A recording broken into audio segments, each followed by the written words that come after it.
Hey guys, Jackie Stillman here, founder of Nutrition on the Mat and the High Performance Weight Cut, where we show wrestlers how to drop up to 10 pounds in 24 hours while eating and drinking more. Yes, you heard me right, and that includes improving your strength, energy, and performance on the mat.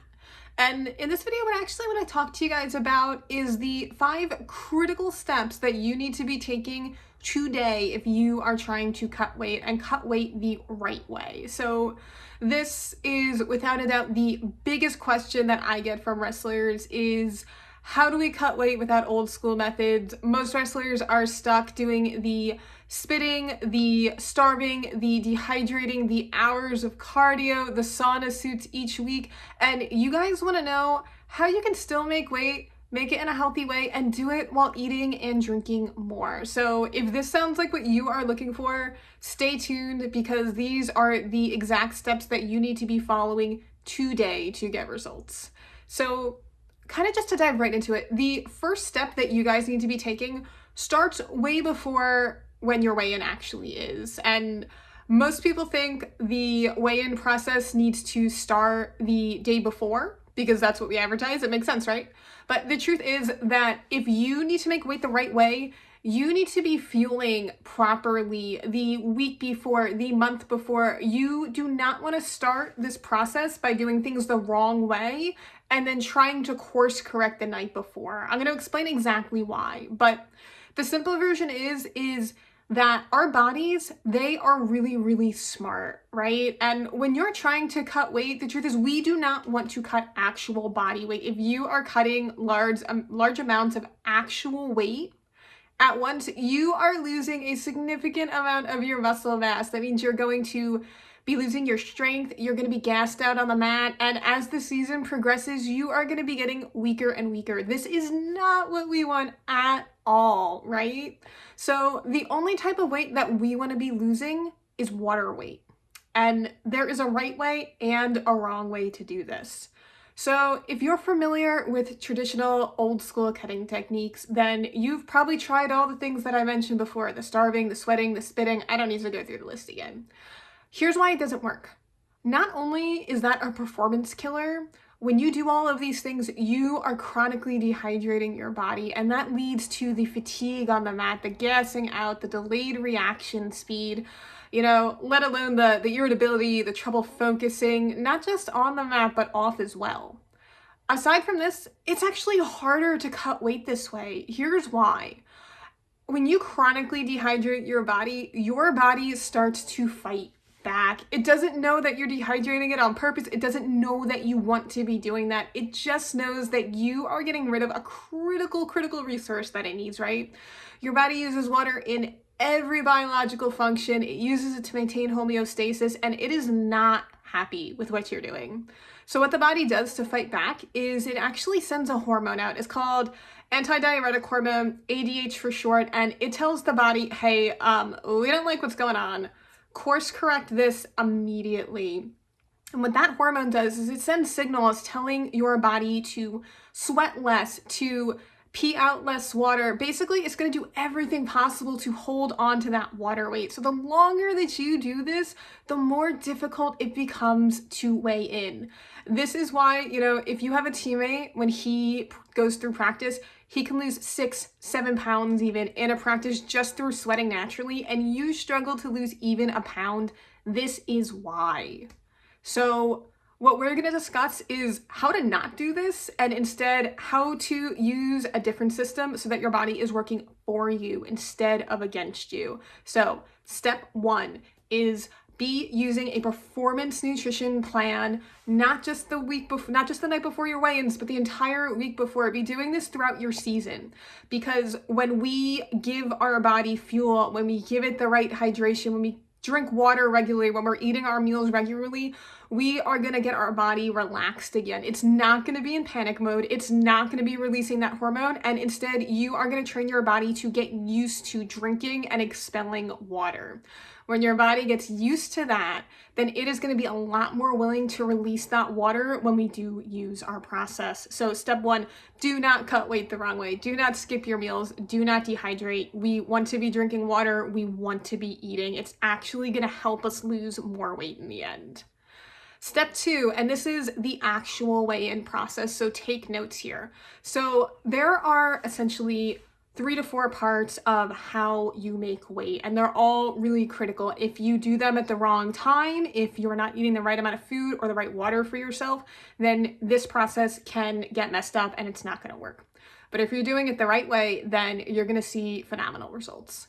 So step 2 is following what is called a low residue diet. And what a low residue diet is it consists of foods that naturally help the body flush water weight. And I know what you're probably thinking is I just said, hey, it's bad to lose a lot of weight at once, but the type of water weight that we are losing does not cause those signs and symptoms of dehydration. And because we're only doing this 24 to 48 hours before a weigh-in, our body's not going to get used to it and it's not going to start fighting back. So low residue foods are foods that naturally flush water weight. What that means is you can be eating these foods, you can stay fueled, you can stay energized, and you are still gonna be able to lose that weight. So these foods, there are dozens and dozens and dozens of them, and I could do a whole video going through that list, but a few examples are gonna be things like asparagus, avocado, sashimi, chicken, lemons, watermelon, celery, just to name a few. These types of foods help naturally flush water weight out of the body. So this is what we strategically want to be eating with. One of the biggest questions I have when I mention this is the food still going to be enjoyable? Absolutely. When I work with my own wrestling clients and we make meal plans for the Wake Up portion of our program, they are eating things like burrito bowls, they are having eggs, frittatas, omelets, they are still enjoying their food and they're able to make weight. So the short answer is yes, you're gonna like what you're eating. So that is step 2, is incorporating low residue foods. Step 3, which kind of ties into that, is making sure that you're going low sodium. So salt, most wrestlers are already familiar with this, but if you're not, sodium actually tends to store extra water weight in the body, and this is bad. So step 3 is making sure that we are only eating low sodium foods. So obviously next question is, hey Jackie, that's cool, what are low sodium food examples? So low sodium foods are going to be things that generally are not heavily processed. So that means avoiding canned vegetables or foods, avoiding a lot of processed frozen foods with a lot of sodium in them. Not all restaurants are high sodium, but most are. You know, if you're going to like a tropical smoothie cafe or something that is very all natural and they're not cooking or preparing a lot of foods in advance, you can get those low sodium. So there are options, you just have to find them. One of the things that I recommend to my wrestlers and their families personally is when you are cooking low sodium, make sure your food's enjoyable. It doesn't have to be bland. There is a seasoning called Mrs. Dash. They make dozens and dozens and dozens of seasonings that they taste great. They're all low sodium. They've got taco seasoning, chili, fajitas, chicken, steak, anything that you could possibly imagine. They have a no sodium version of it. So if you are having trouble cooking, pick that up. It's a lifesaver. So that is step 3, is making sure that you are going low sodium the few days before your weigh-in. Step 4 is actually going to be a little counterintuitive, but step 4 is to hyperhydrate. And what that means is you actually want to be drinking way more water than you're used to. So not even your normal amount, which most wrestlers aren't getting enough, but we want you to be drinking way more than that. And I'm going to explain why, but hyperhydration processes have to be extremely individualized. You know, I always hear wrestlers say, oh, I'm just going to drink a gallon of water a day. I'm going to drink 2 gallons of water a day, but it doesn't work like that. Hyperhydration has to be based off of your, first of all, obviously your own walking around weight, what your weight class is, your training regimen, how much water you lose during your practice, how you're refueling. All of these things play into what your hyperhydration process should be. If you are underhydrating, then your body's not going to be able to flush as much water as it needs to in the 24 hours. If you are overhydrating, then you can actually mess this process up and not give your body enough time to drop all of the water weight. So this is something that has to be specific. It has to be individualized. This is one of the crucial things that I go over and show my wrestlers exactly how to do in our high performance weight cut program. But when you're doing it correctly, you're going to train your body. You're going to get it used to taking in the right amount of water. And this is going to be really important for our end result. Okay, so that is step 4.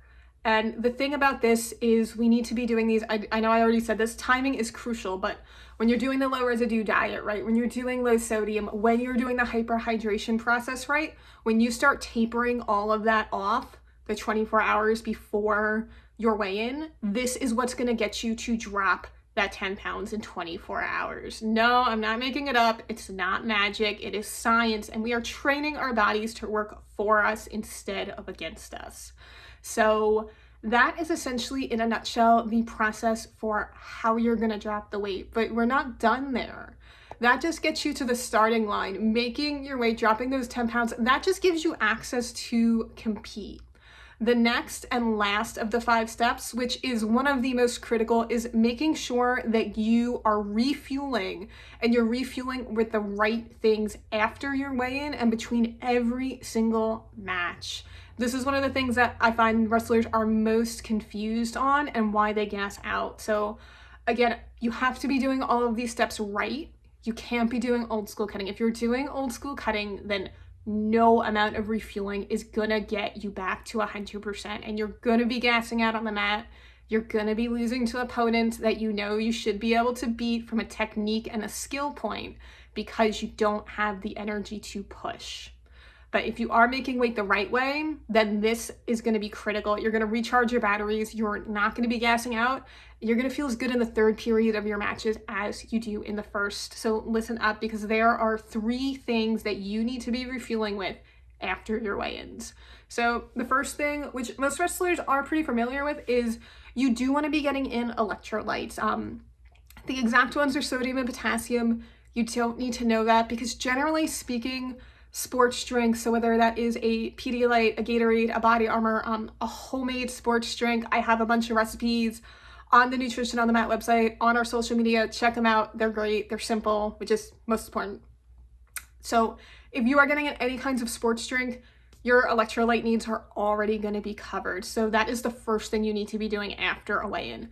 The second thing is you need to be making sure that you're hydrating properly afterwards. You are rehydrating, you're giving your body back that water. Because again, even though we are losing a different type of water, we still want to be giving it back to our body. That's what's going to help top off our energy stores. Now, again, obviously, I can't tell you exactly how much water you need to be refueling with, because that's going to depend on how much weight you have cut, how much weight you have lost.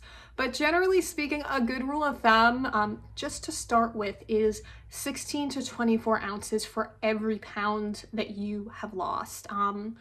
Again, if you are someone with a sensitive stomach, I don't recommend trying all of that at once.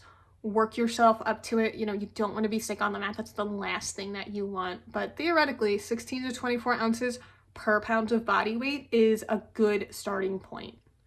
The third and last thing that you want to be refueling with after a weigh-in is quick digesting carbohydrates. So I think this is something that a lot of people are confused about as well. Things that you don't want to be refueling with are protein. We don't want protein bars. We don't want chicken. We don't want anything high in protein. We also don't want anything high in fat. So that means no peanut butter, no avocado, nothing of that sort. The reason why is these things in specific actually do 2 things that we don't want. They are going to sit very heavy in your stomach from a physical standpoint. They can make wrestlers sick. And the second thing, which is probably more important, is these are not your body's main fuel source when you're going to a wrestling match. I know it's confusing because you probably hear so much confusing things online from your coaches, from your teammates, from your parents telling you what to fuel with, what not to. You can listen to me, you can trust me. You only want to be fueling with quick digesting carbohydrates. Protein and fat are not your body's main fuel source on the mat, and you are going to be gassing out if that's what you're refueling with. So skip those, stick with the quick digesting carbohydrates. These are going to be things like fresh, low fiber fruits. So things like bananas, apples, could also be something like a graham cracker or a bagel with jelly on it. pretzels that are salted. It doesn't have to be complicated.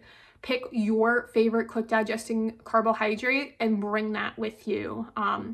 Again, I know no one likes to hear it. As usual, this has to be individualized. There is no one size fits all for what a serving size should look like, but my best recommendation for where to start if you don't know your own specific needs by following a high performance weight cut is to bring a few snack bags of these foods. So these are the 3 things that you want to be refueling with after a weigh-in. And one critical step that most people forget is you don't want to just be refueling after your weigh-in. You want to be refueling between every single match to top off those energy stores. Again, if you're someone with a sensitive stomach, sports drink might be your best bet, not just Pedialyte. Pedialyte, generally speaking, no carbs, minimal carbs. It's not a good option, but an actual sports drink with carbohydrates, electrolytes, and fluids in it is a safe bet.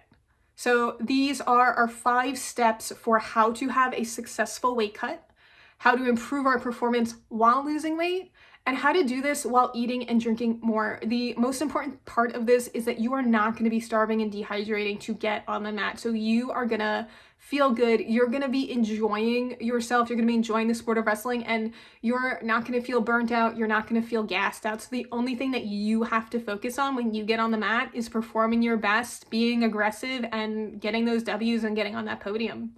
So if you guys have any questions about this, please comment below. I love hearing from you guys. Let me know how these steps are working for you. Let me know if you have any questions. I'm always happy to hear from you guys and respond. So definitely reach out there.